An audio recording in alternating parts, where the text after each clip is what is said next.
আসসালামু আলাইকুম, কেমন আছেন সবাই?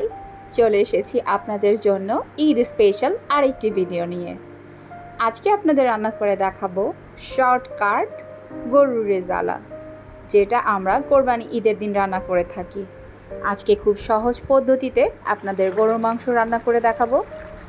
এতটাই সহজ, যারা নতুন রাঁধুনি তারাও রান্না করে ফেলতে পারবে।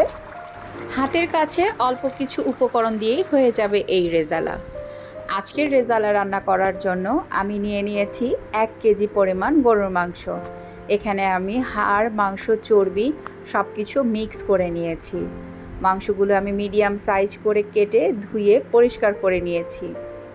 মাংসের পরিমাণ যত বেশি হয় এই মাংসের রান্নার টেস্ট তত বেশি ভালো হয়।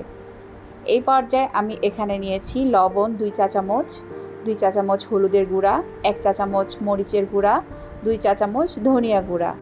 এখানে আরও দিয়ে দিব 1 কাপ পরিমাণ পেঁয়াজ কুচি, হাফ কাপ পরিমাণ আদা রসুনের পেস্ট, দিয়ে দিব 1 কাপ পরিমাণ সয়াবিন তেল। এবার সব কয়টা উপকরণ আমি খুব ভালো করে মাখিয়ে নিব। সবগুলো মাংসের গায়ে যেন মশলাটা খুব ভালোভাবে লেগে যায়। এই মাখানোর উপরে কিন্তু গরুর মাংসের টেস্ট অনেকটা নির্ভর করে কতটুকু ভালোভাবে মাখানো হচ্ছে। ঈদের দিনে আমাদের অনেক রান্নার প্রেশার থাকে, অনেক ধরনের রান্নাবান্না করি, তার উপরে গরুর কাটাকুটি থাকে। সেই ক্ষেত্রে এভাবে শর্টকাটে যদি মাংসটা চুলায় তুলে দেওয়া যায় তাহলে খুব তাড়াতাড়ি কিন্তু আমরা ঈদের দিনের মাংসটা রান্না শেষ করতে পারি।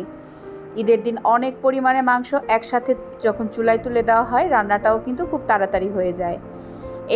এখন দিয়ে দিব 3টি তেজপাতা, 8টা এলাচ, 2 টুকরা দারুচিনি আর 5-6টা লবঙ্গ। তারপর আমি এটাকে মিডিয়াম আঁচে দিয়ে ঢাকনা দিয়ে দিব। 10 মিনিট পর আবার ঢাকনা খুলে এই মাংসটা খুব ভালো করে নেড়েচেড়ে দিব যেন নিচ থেকে লেগে না যায়।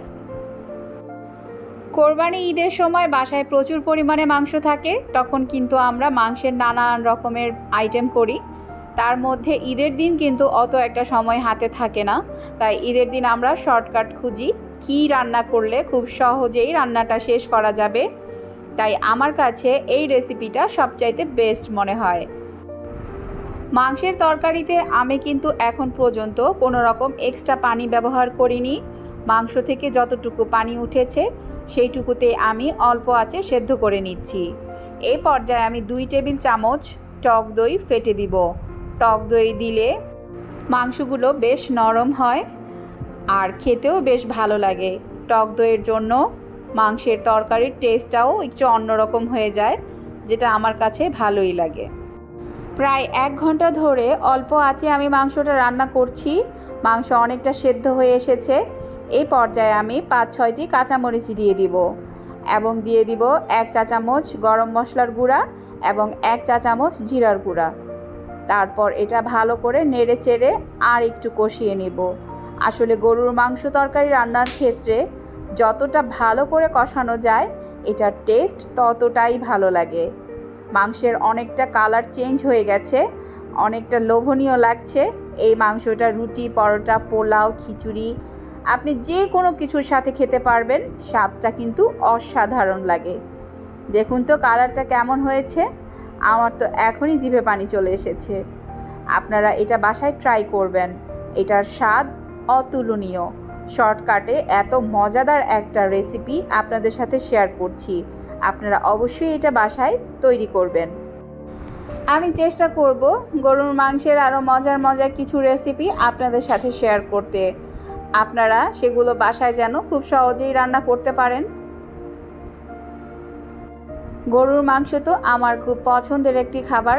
আসলে এটা আমি যেইভাবেই রান্না করি না কেন আমার কাছে সবভাবেই এটা খেতে ভালো লাগে। আমার মতো আর কে কে আছেন গরুর মাংসের লাভার, কমেন্ট করে জানাবেন। দেখুন ফাইনাল লুকটা কতটা সুন্দর হয়েছে।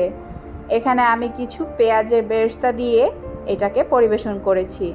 এখন এটা রুটি, পরোটা, খিচুড়ি, পোলাও সব কিছুর সাথে খাওয়া যাবে। এটা একেবারেই প্রস্তুত। দেখুন মাংসটা কি নরম হয়েছে, ধরার সাথে সাথেই খুলে চলে আসছে। ভিডিওটি ভালো লাগলে লাইক, কমেন্ট, শেয়ার করবেন আর আমার চ্যানেলে নতুন হলে সাবস্ক্রাইব করবেন। আল্লাহ হাফেজ।